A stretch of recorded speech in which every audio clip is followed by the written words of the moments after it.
NCR, పశ్చిమ బెంగాల్, బీహార్తో సహా పలు ప్రాంతాల్లో భూమి కంపించినట్లు సమాచారం. అటు చైనా, భూటాన్, బంగ్లాదేశ్లోని పలు ప్రాంతాల్లోనూ భూ ప్రకంపనలు సంభవించాయి.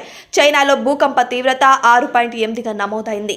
నేపాల్లో తరచూ భారీ భూకంపాలు సంభవిస్తుంటాయి.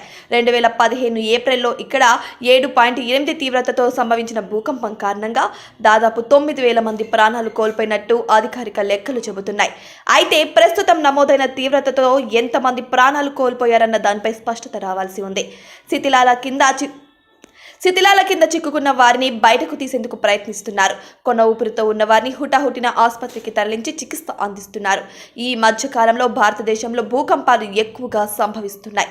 గత నెలలో మన తెలుగు రాష్ట్రాల్లో కూడా భూకంపాలు సంభవించడంతో చాలా మంది భయభ్రాంతులకు గురయ్యారు.